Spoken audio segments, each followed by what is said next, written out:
Sahabat, senang dapat kembali menjumpai saudara dalam acara Gema Kasih Indonesia. Saya Pendeta Arlianus Larosa sebagai pemandu percakapan kita. Dalam jumpa kita kali ini, kita akan membicarakan topik ideologi dan gereja. Topik yang menarik, ya.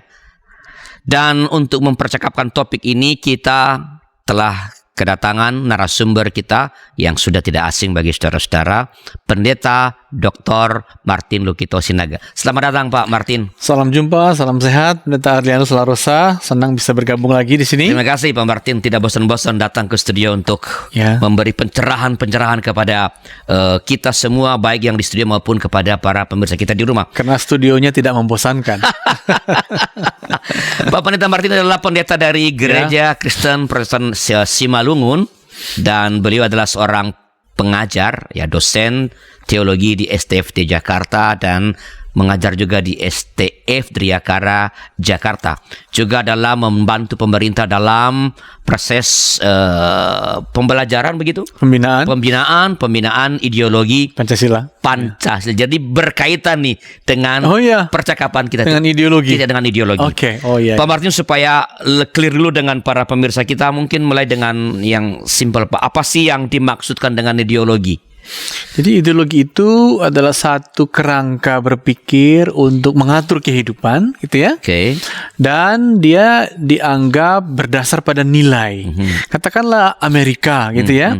Amerika itu kan selalu mengatakan kamu bisa jadi apa saja di Amerika, dan yang paling penting disebut pursuit of happiness, ya. Ada dalam prinsip Amerika itu pursuit of happiness, yaitu upaya untuk meraih kebahagiaan sebesar-besarnya dan masing-masing orang dapat, gitu.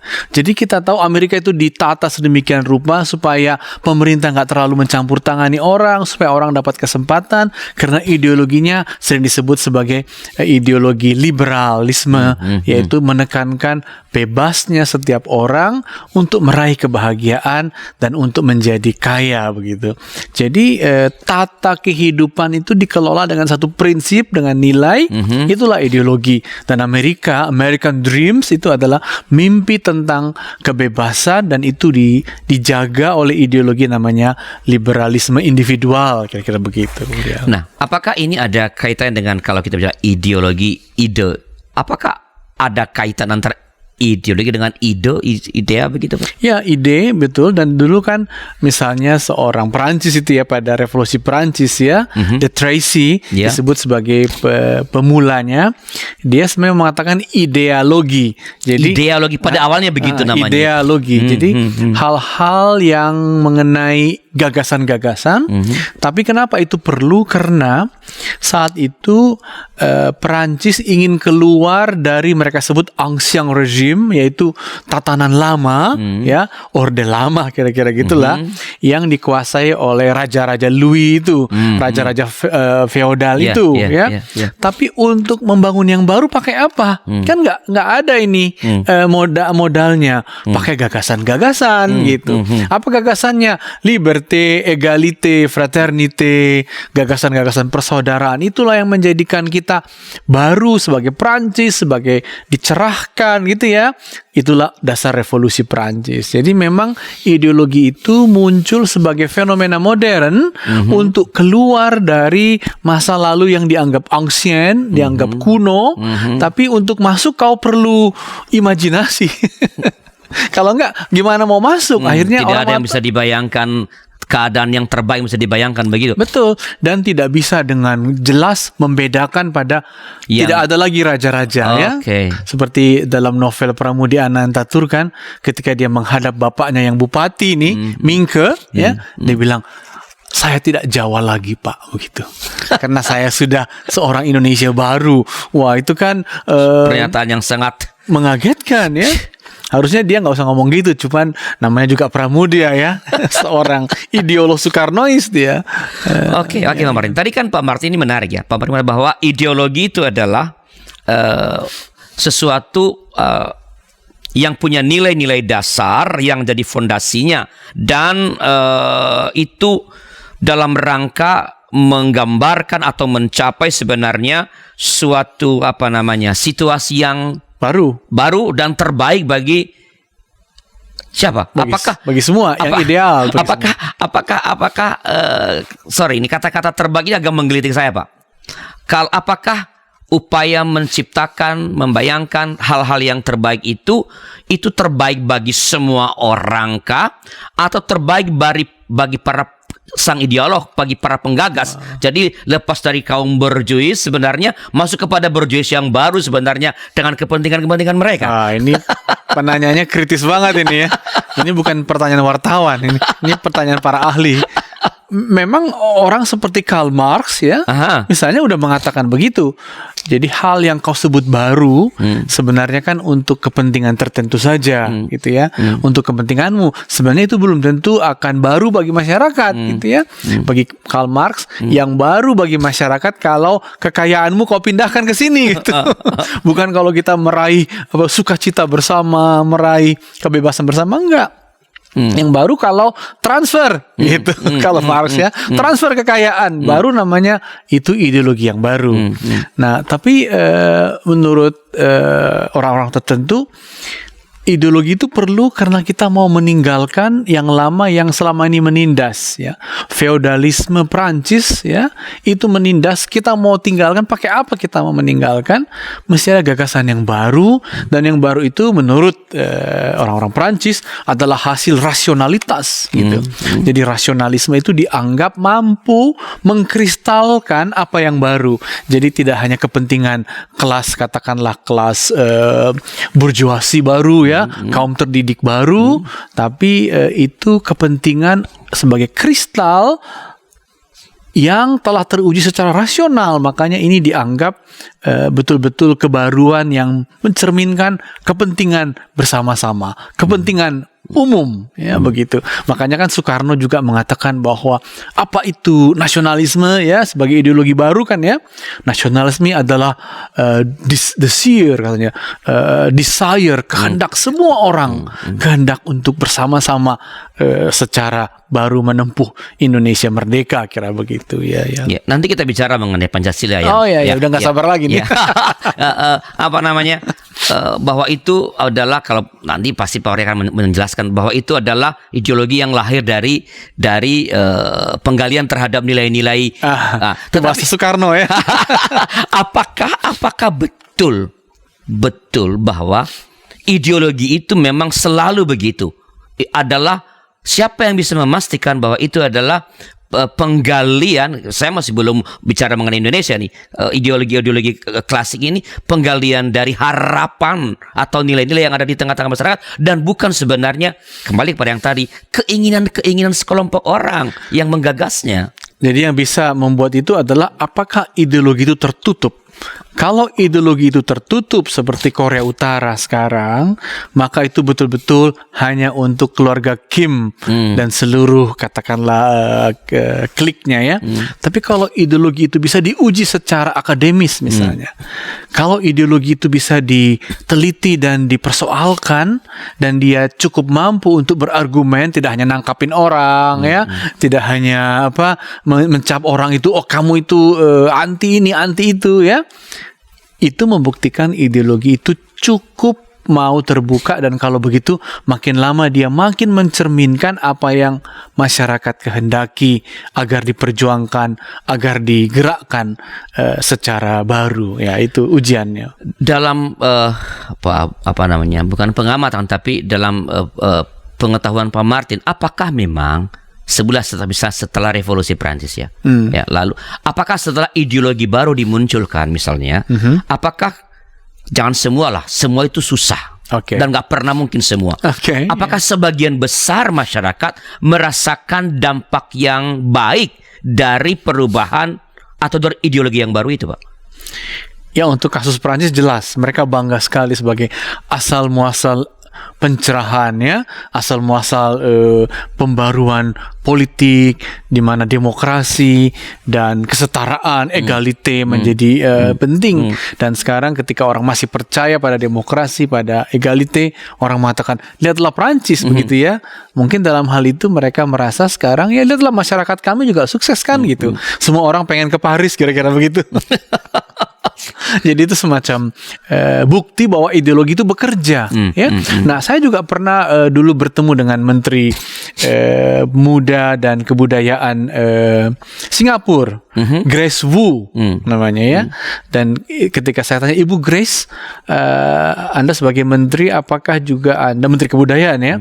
Apakah di Singapura juga ada seperti Pancasila gitu ya? Di sini dia sadar cepat gitu. Iya, Indonesia kan besar, jadi Pancasila itu memang diperlukan. Tapi di Singapura juga ada ideologi katanya. Oh ya, ideologi apa seperti Bu? Seperti hormat pada manusia dan juga meritokrasi katanya. Meritokrasi. Itu ideologi kami, yaitu kalau kau bekerja benar, kau dapat benar. Kalau kau pintar, kau dapat banyak gitu ya. Meritokrasi kita tahu. Jadi tampaknya juga hari-hari ini ya, orang membutuhkan sesuatu untuk membimbing hidup bersama, dan mungkin semua orang Singapura juga sepakat lah perlu meritokrasi ya. Saya nggak tahu, mungkin orang Singapura sekarang kan tua-tua juga masih kerja karena dia making merit gitu ya. Sampai tua loh. Iya, kalau kita lihat di restoran, rumah, tempat-tempat makan di beberapa tempat itu udah masih bekerja terus mereka. Iya, mungkin mereka nggak mau ongkang-ongkang kaki dibiayai, mereka nggak mau. Tapi kalau misalnya Pak Martin, ideologi seperti yang kelas yang sangat kapitalisme dengan sosialisme di negara-negara itu, apakah dampak baik dari ideologi itu dirasakan oleh masyarakat mereka? Nah, kapitalisme memang kita harus kritisi ya, sebagai ideologi besar yang dianggap paling berkuasa sekarang. Bahkan orang seperti Francis Fukuyama mengatakan the end of history. Maksudnya dunia udah berakhir ini kalau soal ideologi. Udahlah, kamilah yang menang ini. Kapitalisme liberal ya, ideologi liberalisme yang kapitalistik itulah yang menang karena semua orang pengen jadi Amerika kok gitu. Ya. Jadi dia mau mengatakan ya kalau begitu terima aja. Nah, tapi dalam prosesnya ternyata kapitalisme itu misalnya nggak berhasil untuk menjembatani jurang pendapatan. Lihatlah Amerika sekarang ya, ngantri makan karena COVID lebih banyak daripada kita. Bahkan untuk makan tiap hari pun orang ngantri, namanya bank food bank gitulah, bank makanan itu yang ada di gudang-gudang itu mereka ngantri. Terus yang kedua juga ternyata Amerika itu gagal menghormati sesamanya, makanya kerusuhan di mana-mana, Black Lives Matter kan ya.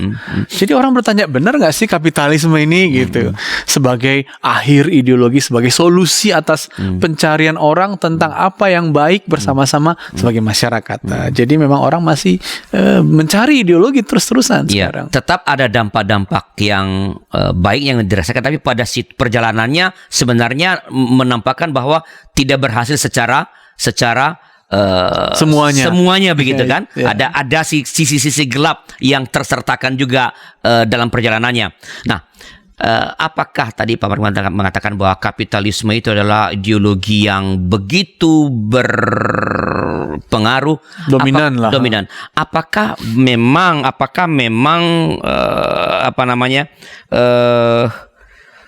ideologi ini yang besar, yang klasik ini masih betul-betul berpengaruh sampai sekarang? Kita akan bicarakan setelah informasi berikut ini.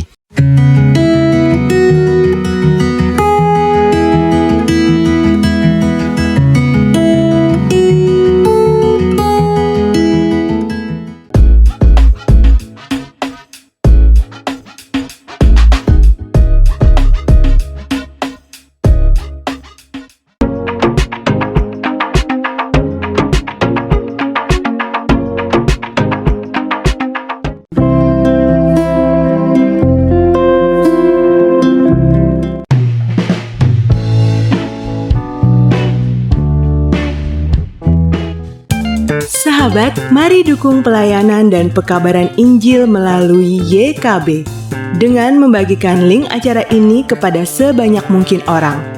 Dukungan juga dapat saudara lakukan dengan mentransfer dukungan finansial ke rekening BCA ke nomor 450 305 2990 450 305 2990 atas nama Yayasan Komunikasi Bersama.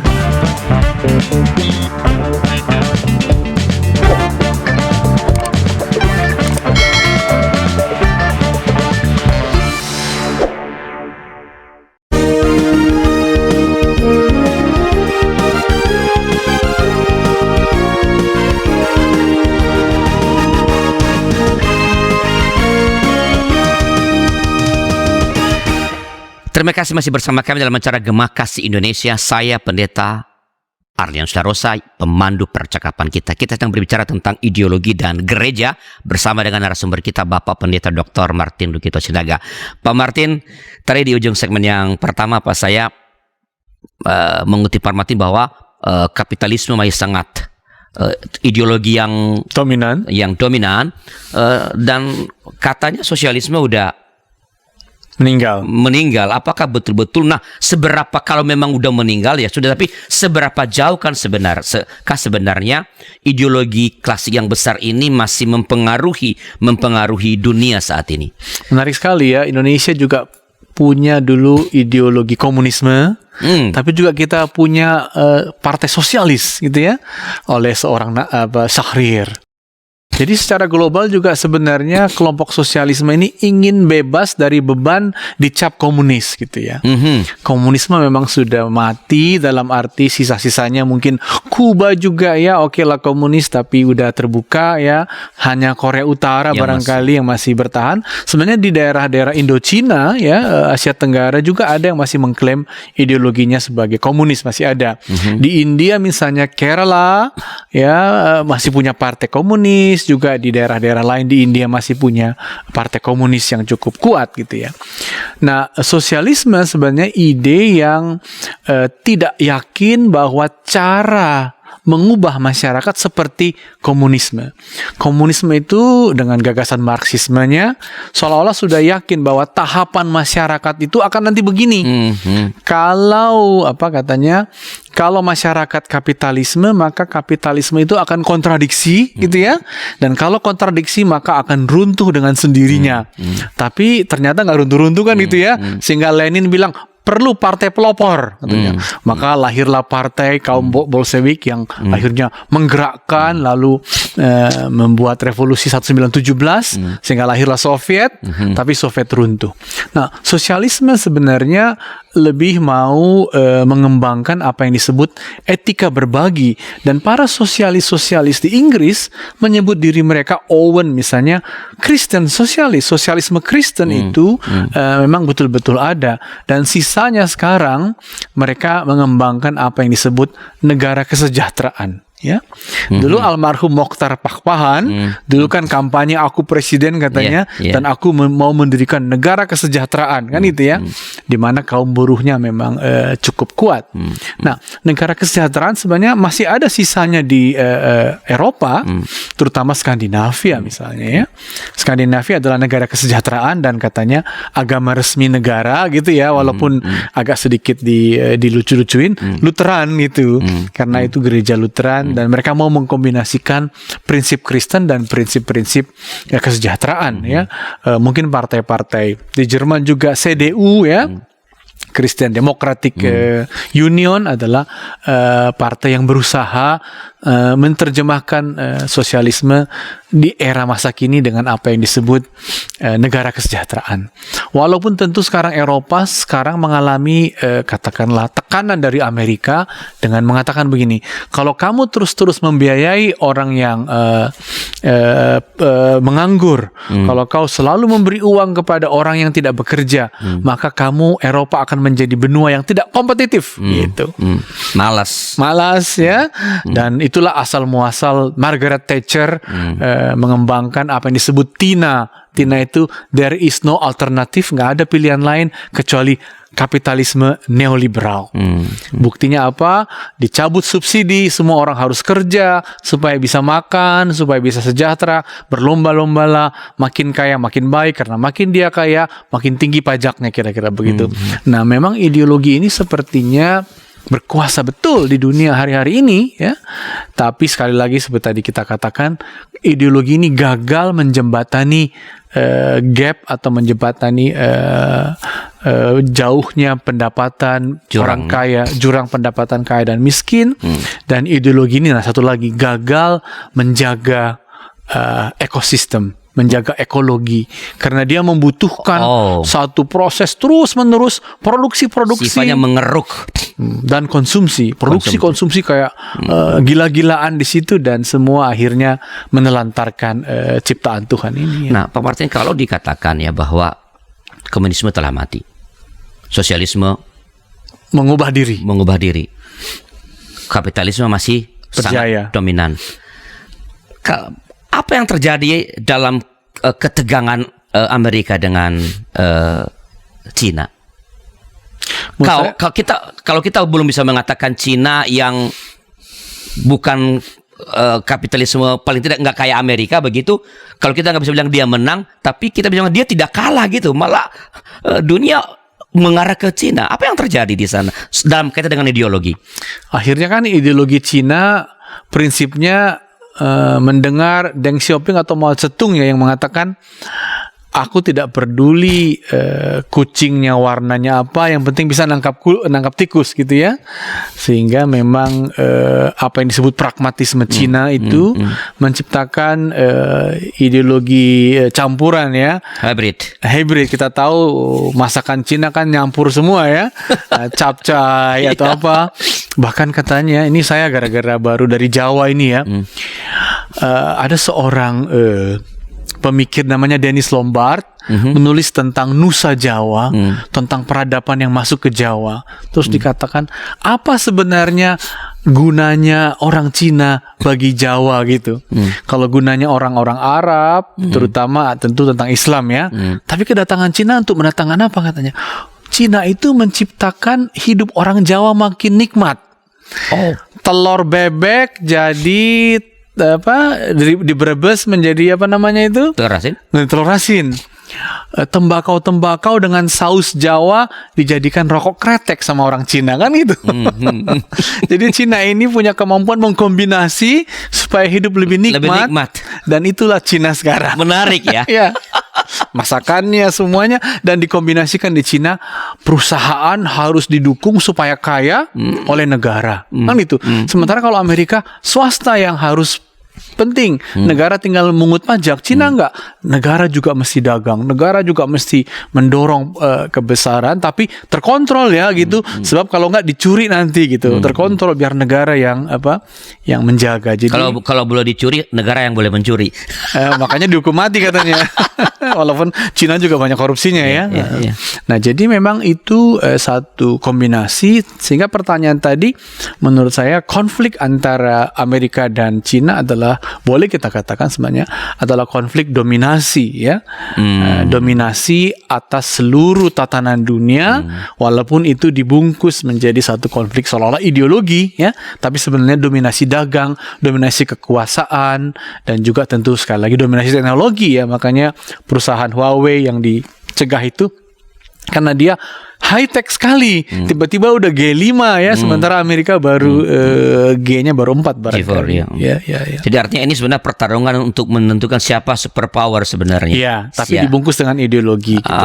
Karena Cina mampu mengcopy ideologi Amerika untuk hal-hal yang bersifat dagang dan kekayaan begitulah. Tampaknya, korek saya kalau keliru, tampaknya kan pertarungan antar ideologi, entah apapun ideologinya, itu kan akan terus terjadi, Pak. Terus. Nah, kalau sekarang ini ya, kalau komunisme udah mati, ideologi apa yang sedang bertarung di tengah-tengah perjalanan dunia saat ini? Nah, ternyata ada komunitas-komunitas yang selama ini tertekan oleh kejayaan Amerika, dan terutama komunitas-komunitas di Timur Tengah. Yang mayoritas agamanya Islam gitu ya. Mereka mengalami tekanan karena secara politik Timur Tengah itu tertinggal karena masih di bawah kerajaan-kerajaan. Tapi secara sumber alam mereka kaya sekali ya. Karena disitulah sumber minyak, tapi seluruh kontrol atas minyak misalnya adalah di bawah perusahaan-perusahaan barat, perusahaan-perusahaan barat itu, sehingga terjadi semacam antipati pada dominasi Amerika ya, dan berkembanglah ideologi yang bercorak terorisme ya, yang mencampurkan agama dengan kemarahan kehidupan, dengan kemiskinan yang luar biasa di Timur Tengah. Memang kaya Arab Saudi, tapi kalau kita ke Yaman ya, kalau kita ke Irak, kalau kita ke Syria miskin sekali ya, sehingga mereka dengan kemarahan itu mengembangkan ideologi yang seolah-olah mau melawan yang disebut kekafiran global yang dipimpin oleh Amerika. Nah, di situ perang ideologinya berpuncak pada 9/11 ya. Ditabraklah pusat bisnis, pusat kekayaan, pusat kekafiran ya, untuk membuktikan bahwa kamu yang selama ini membuat kami ya sengsara. Bahkan kalau menurut Bin Laden, elit-elit Arab itu yang sebenarnya menjadi kaki tangan kan gitu ya dari kapitalisme gitu dengan gaya hidup mereka. Bin Laden kan orang elit, tapi dia keluar dari semacam kehidupan yang menurut dia palsu, lalu dia bergerilya di daerah Pakistan, di daerah Irak. Nah, bisa dikatakan ini pertarungan antara fundamentalisme dengan liberalisme begitu, Pak? Atau ya, malah ada yang mengatakan pertarungan dua fundamentalisme, fundamentalisme agama dengan fundamentalisme pasar. Menarik ya. Jadi sebenarnya yang bikin kita jadi kacau ini adalah fundamentalisme. Para fundamentalisme itu. Para fundamentalis itu ya. Entah dia fundamentalis pasar, entah agama. Ya. Jadi yang sedang bertarung sekarang ini adalah dua para fundamentalis ini. Ada satu lagi, walaupun kita tidak tepat bilang fundamentalisme, tapi yang sedang bertarung juga gerakan katakanlah pencinta lingkungan hidup. Ya, mereka bahkan seperti Greenpeace berani menabrakkan perahunya ke tanker-tanker ya. Kalau tanker-tanker itu dianggap membuat polusi, mereka berani ya melakukan sesuatu yang hampir seperti anarkisme sebenarnya demi menjaga Mother Earth ya, bumi kalau kita namanya tanah ibu pertiwi, menjaga ibu pertiwi ya, Mother Earth ya. Apakah gerakan feminisme yang keras masuk dalam disebut sebagai ideologi juga? Memang saya kurang menguasai feminisme, tapi kayaknya feminisme lebih pada isu menghadapi musuhnya, yaitu patriarki, bapak-bapak ini gitu. Jadi dia menghadapi itu dulu, isunya domestik memang asal muasal, tapi berkembang menjadi katakanlah pengarus utamaan gender misalnya ya. DPR harus sekian %, gitu ya. Dan feminisme memang ideologi yang paling lemah lembut sebenarnya, yang paling tidak bertabrakan kecuali mungkin menabrak suaminya lah gitu. Jadi gerakan lingkungan hidup itu adalah juga sebenarnya gerakan yang memperjuangkan ideologi tertentu, itu maksudnya Pak? Iya, bertarung. Misalnya seorang anak pelajar yang hampir dapat Nobel itu ya. Yang dia nggak mau naik pesawat itu kah? Iya. Saya lupa namanya itu. Nanti mungkin ingat. Dia sampai membuat school strike.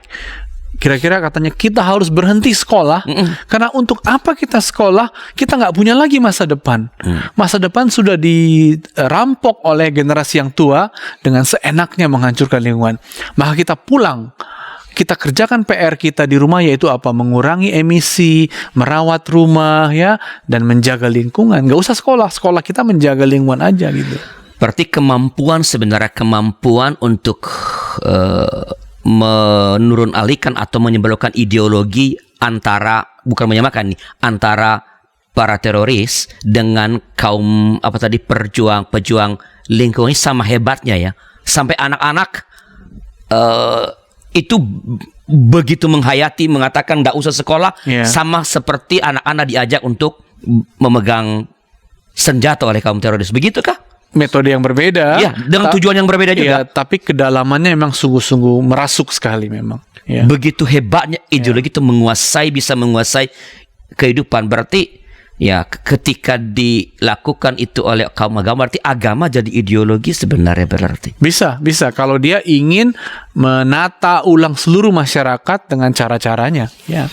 Baik, Pak Martin, ini percakapan yang menarik, tapi kita harus berhenti sejenak untuk memberi kesempatan pada informasi berikut ini untuk ditayangkan.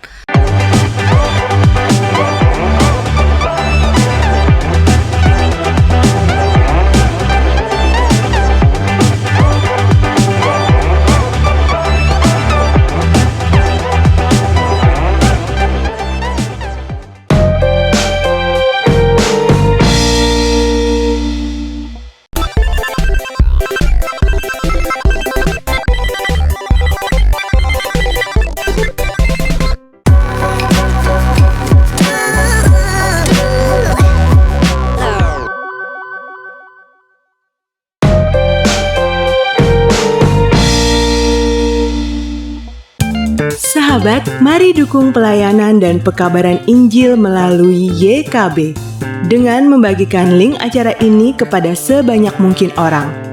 Dukungan juga dapat saudara lakukan dengan mentransfer dukungan finansial ke rekening BCA ke nomor 450 305 2990 450 305 2990 atas nama Yayasan Komunikasi Bersama.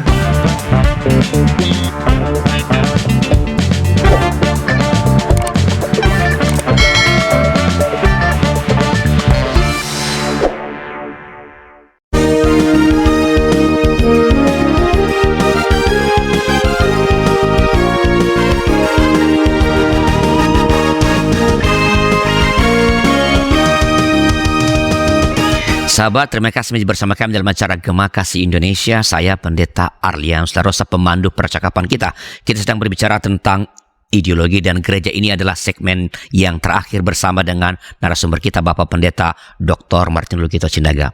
Pak Martin, kita udah bicara mengenai ideologi klasik, ideologi yang bertarung di dunia ini. Saya ingin kita ke negeri sendiri, Pak. Pancasila. Ya. Bagaimana ideologi Pancasila? Nah, menarik sekali bahwa sebelum Pancasila dicetuskan oleh Soekarno pada 1 Juni 45 di sidang persiapan Badan Persiapan BPUPK itu, dia pada tahun 26 masih muda sudah menulis buku ya dengan judul tahun 26 dengan judul Marxisme, Islamisme dan nasionalisme. Ya, dan akhirnya dia mengatakan yang dibutuhkan oleh bangsa ini adalah ideologi kebangsaan.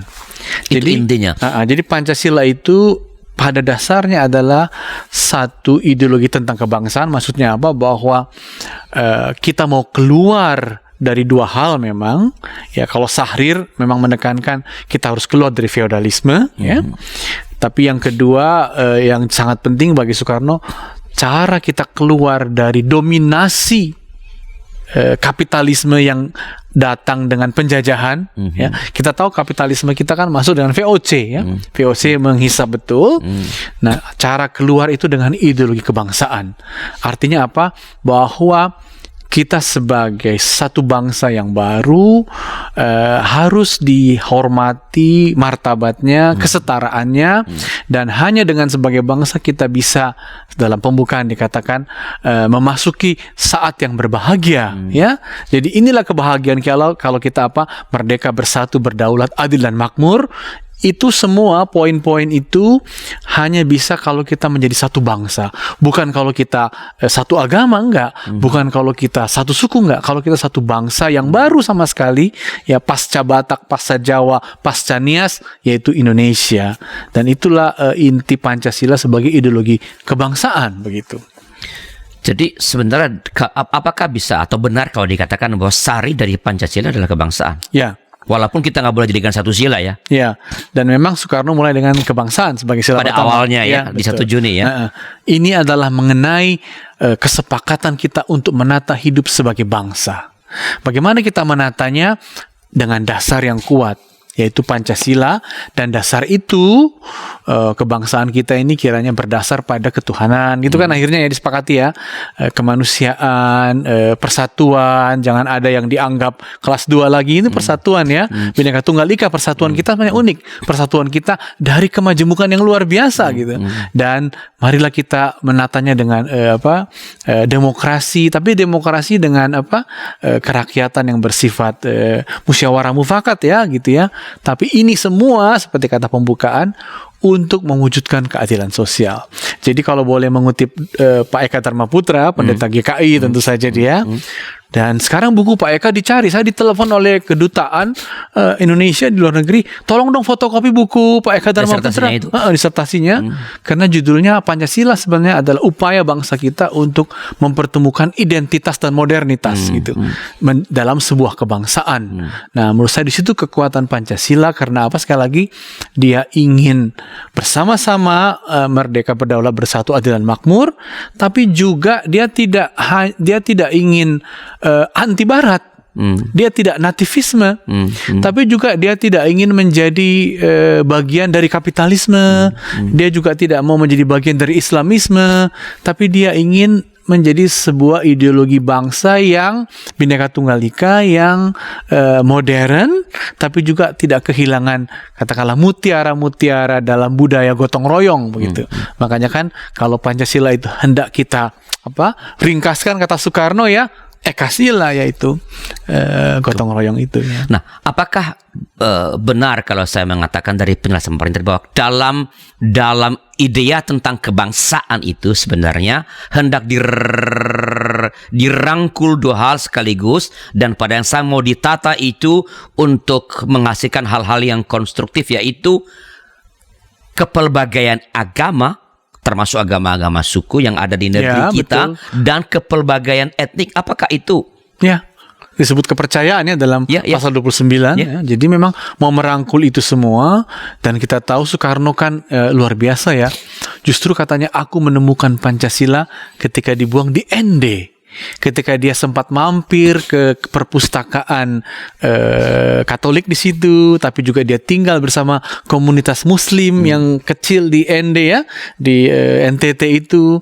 Ketika dia sudah dibuang di sana sini, dia sadar betul ini luar biasa luasnya, mesti ada yang merekatkan. Tapi juga tidak hanya merekat, tapi juga merekat mesti punya juga sesuatu yang modern. Ya, orang seperti Supomo, Takdir Ali Syahbana bilang udahlah. Bahkan orang seperti Cipto Mangunkusumo, seorang dokter Jawa ya, yang namanya di rumah sakit, mengatakan kita kan kalah dengan kebudayaan Barat. Buktinya kita nggak bisa lawan mereka katanya. Jadi jangan kita kira kembali ke kebudayaan lama itu bisa menyelamatkan kita, enggak katanya. Makanya Indonesia itu bukan negara dengan kesatuan kebudayaan. Tidak, kita nggak punya kesatuan kebudayaan. Kita hanya bisa, kalau begitu katanya, puncak-puncak kebudayaan gitu ya.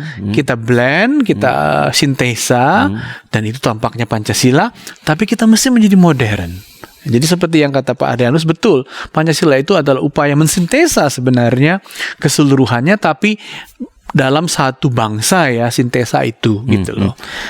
Kalau ia mengandung apa yang ada di dalam negeri kita, kekayaan-kekayaan dalam kepelbagaian, dan sekaligus terbuka pada modernitas. Persis. Kalau kata Pak Eka misalnya. Persis. Pertanyaan saya Pak Martin, kalau sedemikian luar biasanya nih Pancasila, bisa bilang komprehensif ya? Komprehensif. Ya. Mengapa kita pada akhir-akhirnya justru mengalami kegamangan tentang itu? Mengapa misalnya kita gampang kalau betul ini disusupi oleh orang-orang dari luar untuk membuat kita saling meniadakan, saling bermusuhan misalnya?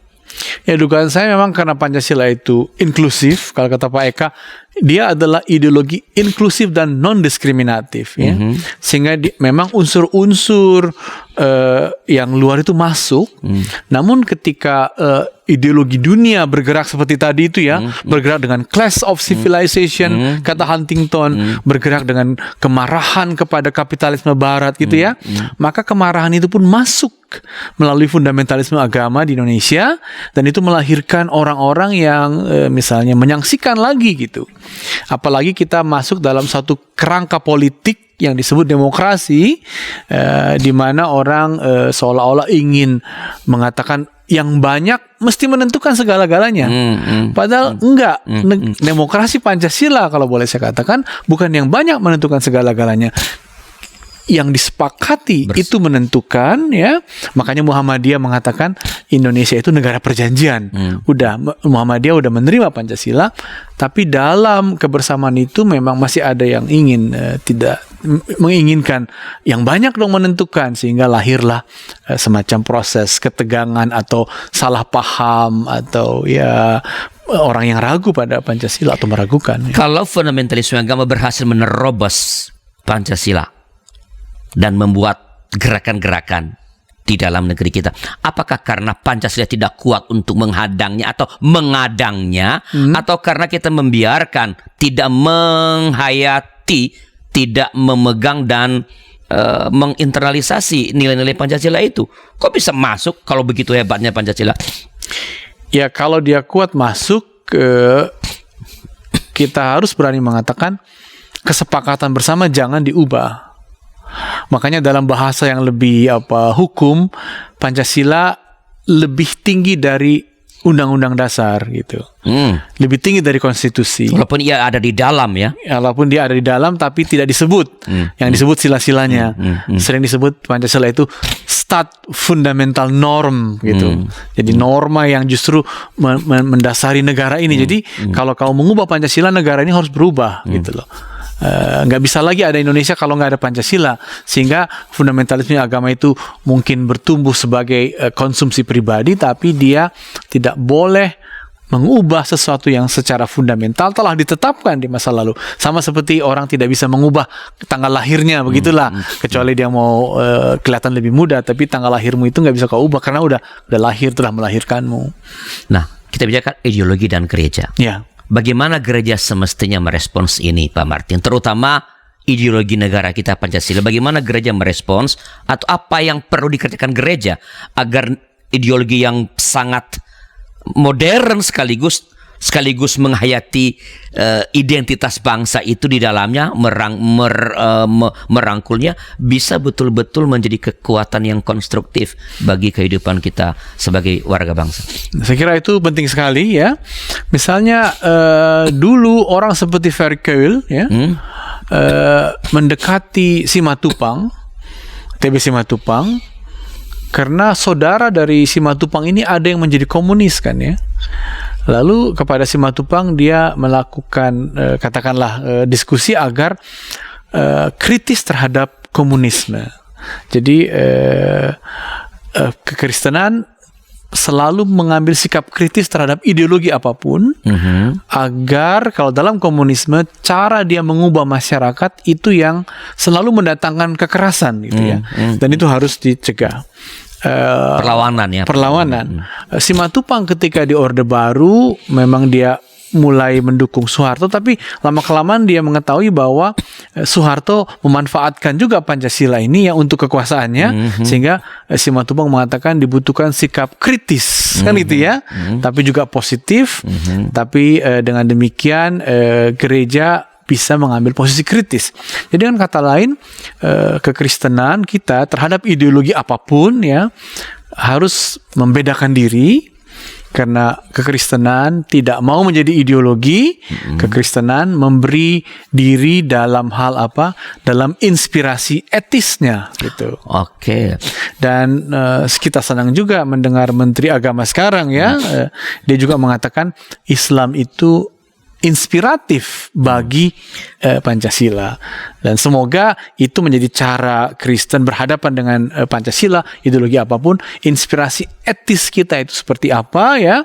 Makanya mungkin kekristenan perlu misalnya merenungkan apa sih suara Kristen terhadap sila-sila Pancasila misalnya ya, agar kita menghayatinya tapi juga mengambil posisi yang kritis tapi juga positif terhadap ideologi Pancasila. Artinya Pak Mario mengatakan bahwa sebenarnya nilai-nilai Pancasila itu sangat mungkin berdialog dengan nilai-nilai kekristenan. Bahkan sebenarnya ada kesepadanan antara nilai-nilai Pancasila dengan nilai-nilai kekristenan, begitu Pak Martin? Dan barangkali ini kita harus mendalami, misalnya ya, ketika Soekarno menjelaskan ketuhanan, dia memakai ketuhanan yang berkebudayaan. Gitu ya. Jadi bukan soal negara ini mau membuatmu percaya pada Tuhan, enggak dong. Tapi negara ini kiranya menerima model beragamamu yang leluasa, kira-kira begitu ya. Jadi sebenarnya Pancasila itu memberi satu frame, begini loh apa guna agama bagi negara ini. Kalau begitu tunjukkanlah ya keluhuran kekristenan, keluhuran keislaman bagi negara, bagi Pancasila. Jadi sebenarnya dialognya itu saling memperkaya gitulah. Baik Pak Martin, terima kasih. Ini sangat penting. Mungkin kita masih akan perlu berdiskusi tentang Pancasila khususnya sebagai ideologi itu dan nilai-nilai kekristenan. Tapi kita nggak cukup dalam episode kali ini. Sebelum saya mengakhiri, apakah ada sebutlah pesan pastoral kepada pemirsa kita berkaitan dengan pokok percakapan kita kali ini? Silakan Pak Martin. Ya, akhir-akhir ini kita menghadapi terorisme, dan ternyata di balik terorisme ada ideologi, katakanlah ideologi kebencian yang memanfaatkan bahasa agama untuk memompa kebencian. Ada juga misalnya sikap-sikap yang bersifat yang penting aku bisa mendapat sebanyak-banyaknya, aku kaya sekaya-kayanya, aku pertontonkan kekayaanku. Sebenarnya itu sebentuk kapitalisme yang sebenarnya beroperasi dalam benak orang-orang itu. Jadi ideologi sebenarnya nyata. Untuk itu sebagai orang Kristen kita perlu mengambil sikap yang tertentu terhadap ideologi, sikap kritis tapi juga positif, tapi juga kiranya kita bisa memberi inspirasi kepada ideologi itu. Dan saya yakin terhadap Pancasila pun ada suara Kristiani yang dapat memperkaya tafsiran, memperkaya pemberlakuan Pancasila di bumi Nusantara ini. Terima kasih. Pemirsa, terima kasih atas penjelasan dalam episode kali ini. Dan pemirsa, terima kasih atas kebersamaan dalam acara Gema Kasih Indonesia pada episode kali ini. Bila ada masukan-masukan silakan dikirimkan kepada kami melalui nomor 0812 8188 9191. Penting bagi kita untuk terus menghayati, meningkatkan pemahaman tentang relasi antara nilai-nilai kekristenan dengan nilai-nilai Pancasila. Saya berharap kita bisa mengupas ini tahap per tahap dalam episode yang akan datang. Terima kasih dan sampai jumpa pada episode berikut. Tuhan memberkati.